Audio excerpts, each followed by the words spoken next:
शुरुआत 213। शांत बाईसा को दर्शन, चरण उदक प्रदान। शांत बाईसा वसमत गांव की थी। उसका वास्तविक नाम माई बाई था। उसका एक पुत्र और 2 बेटियां थी। पुत्र और पति का देहांत पहले ही हो चुका था। उसकी बड़ी बेटी काइसा विधवा हो चुकी थी। छोटी बेटी जसमाइसा को मिर्गी अर्थात एपिलिप्सी के दौरे पड़ते थे। उसका पति उससे अप्रसन्न था और ससुर उसे अपने घर रखना नहीं चाहता था। उन्होंने जसमाइसा को अपने घर से निकाल दिया। माता माई बाई उसे अपने घर ले आई। शादी हो जाने के बाद भी दोनों बेटियां घर में ही हैं, यह अनुभव करके वह मन से बहुत दुखी हुई। इसी प्रकार दुख में जीवन बिताते हुए उसे एक दिन पता चला कि उसके गांव से कुछ लोग द्वारावती की तीर्थ यात्रा पर जा रहे हैं। फिर माई बाई मन में सोचने लगी कि वह भी अपनी दोनों बेटियों को लेकर यात्री लोगों के साथ द्वारावती में चली जाएगी और वहां गोमती नदी में एक बेटी को पीछे और दूसरी बेटी को आगे बांधकर डूब जाएगी। इन दुखों से मुक्ति भी मिल जाएगी।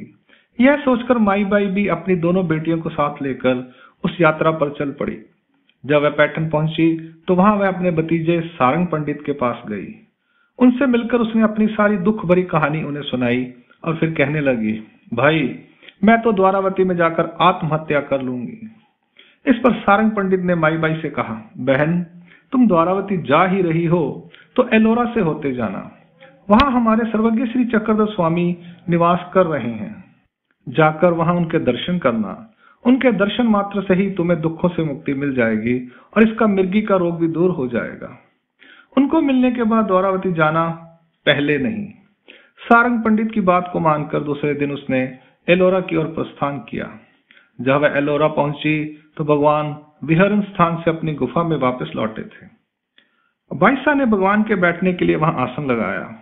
भगवान उस आसन पर विराजमान हुए।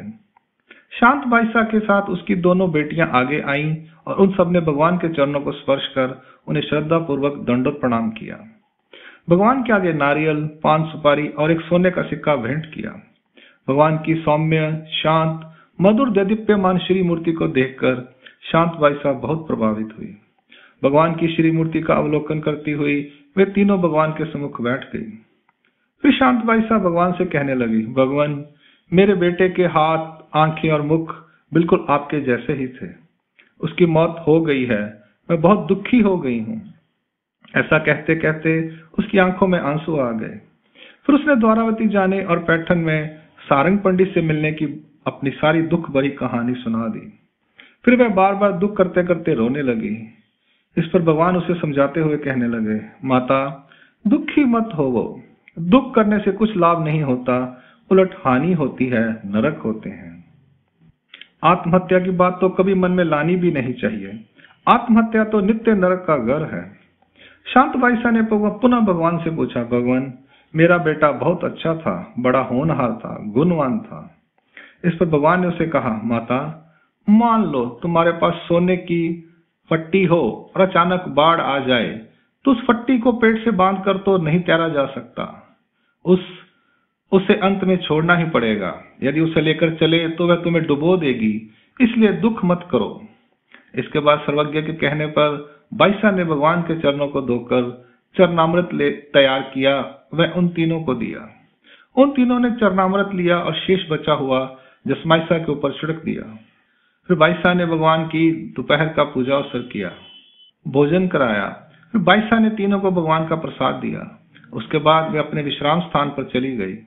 सायंकाल के समय जब भगवान को पूजा अवसर किया गया तो उस समय भी वे तीनों उस अवसर को देखने के लिए आई। उन्होंने पुनः भगवान का चरणामृत लेकर जसमाइसा को पिलाया, उसके मस्तक पर लगाया और सारे शरीर पर छिड़का। उसके बाद वे तीनों अपने विश्राम स्थान पर गई।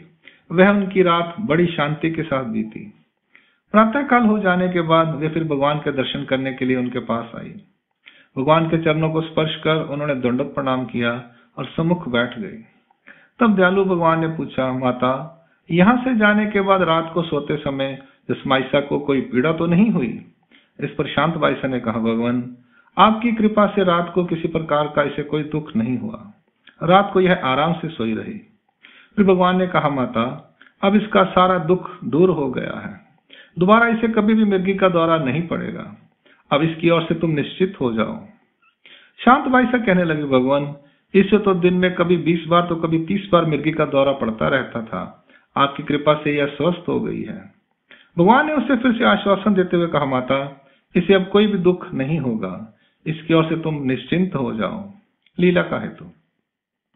शांत बाईसा को दुख करते हुए देखकर भगवान ने उसे समझाते हुए कहा, माता, आत्महत्या का तो मन में कभी सोचना भी नहीं चाहिए और दुख भी नहीं करना चाहिए।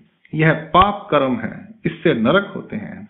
ममता के कारण यमपुरी के नरक होते हैं, क्योंकि ममता के कारण जड़ चेतन पदार्थों के प्रति लगाव होता है। इसके कारण चौकड़ी के नरक होते हैं। चरणोदक लेने से कृपा का सामर्थ्य कार्य करता है, क्योंकि चरणों के स्पर्श से ही कृपा शक्ति की प्रधानता होती है। परमेश्वर की प्रीति से माया रोग का प्रतिबंध कर देती है, उसका लेप समाप्त नहीं होता।